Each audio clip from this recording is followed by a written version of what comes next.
Hello, I'm Stephanie Gray, and today I'll be showing you, we'll be modeling how to multiply fractions.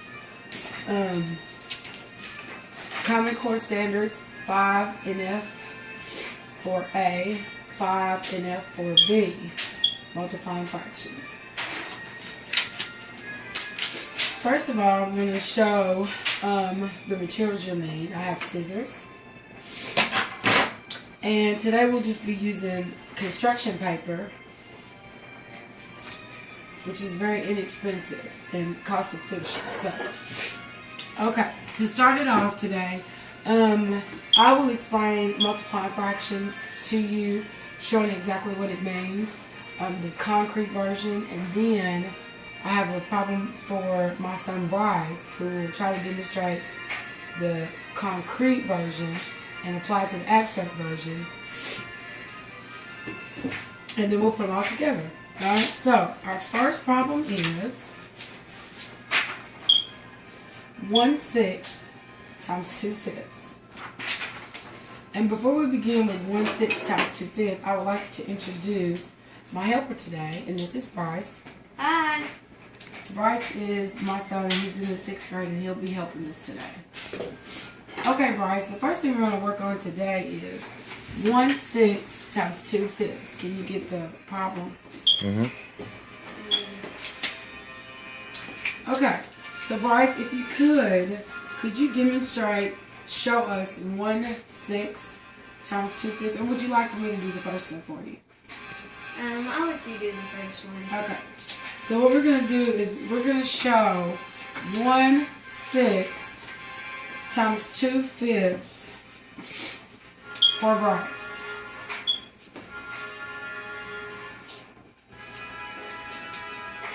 And notice I'm laying the strips rather close so that they look like one solid strip, and you'll find out why in just a second.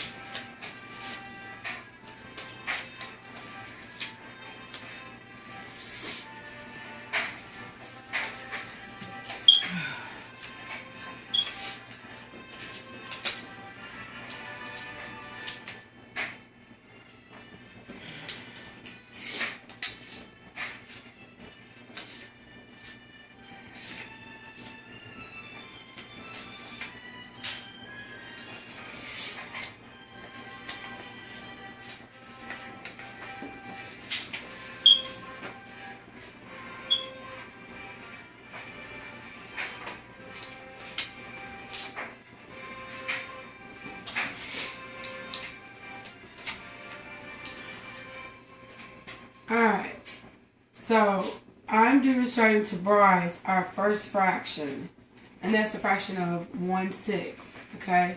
We have, can you see this? 2.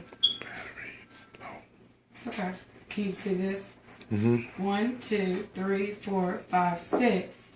Of the 6, 1 of the columns are white, okay? So, this represents 1/6. Now we're going to multiply 1/6 times 2/5. Now, the multiplication fact means of. So of this 1/6, I'm going to multiply by 2/5. In order to multiply by 2/5, the denominator is a 5. So I have to cut my sections into 5 separate portions, because that's the denominator.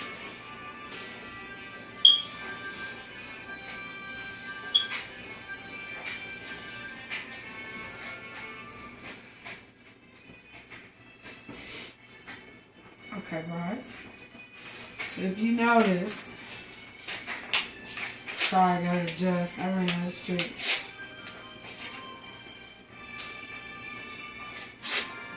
So now we still have 1/6, but I'm multiplying by 2/5, so I've had to cut it into fifths. Okay. Of the 2/5, for every section only of this 1/6, it needs to be represented by 2/5. I'm going to represent the 2 by changing the color to red. And now, can you get our problem? Mm-hmm. If you work out your problem, 1 times 2 is 2. 2. Thank you, Bryce. And 6 times 5 is 30. 30. So now we're going to go back to our visual manipulation of, and let's see if it matches. So we have 1, 2 of 1, 2, 3, 4, 5, 6, 7, 8, 9, 10, 11, 12, 13, 14, 15, 16, 17, 18, 19, 20, 21, 22, 23, 24, 25, 26, 27, 28, 29, 30. 2 30ths, which is the answer to our first problem. Now this problem can be reduced to a simplest form, but today we're not going to cover that portion of the lesson. Alright, next. Bryce is going to demonstrate a problem by himself. Can you do it by yourself, Bryce? Okay. Bryce is going to quickly demonstrate 1/4 times 2/3. I'm going to lay the problem here. And I'm going to clear all of these, Bryce. And if you want to go ahead and do your 1/4, that'd be great. What color would you like to use? I'm going to use green and Okay. white. Okay, green and white. Go ahead. We're running out of time. Hurry. 1/4. Show us 1/4. Lay them real close, remember. Okay. Here, gotta hurry up. My battery's getting low. Okay, now I'm going to help Bryce, just for time's sake. Okay, so right now we have one what, Bryce? 1/3, and now we need, 1 more. okay. And now we're going to multiply by what, Bryce? 2. 2/3. Okay, so we need to cut them into what? We need to cut them into 3 columns. Okay, and go. 3 rows, you mean. Okay, go ahead and do that. Quickly. Very good. Okay, and now the problem says, Bryce, out of every 1/4, we need to multiply 2/3. So how do we mark that with the red? We would put 2 reds right here. To give you what? Give you 2/3. Okay, and what's the answer to the problem? The answer to the problem would be 2 12s. Okay, can you count it out for us? 1, 2, 3, 4, 5, 6, 7, 8, 9, 10, 11, 12. 2 12s, which also could be reduced to simplest forms, but just for today, we're going to stop there. Thank you, Bryce. You're welcome.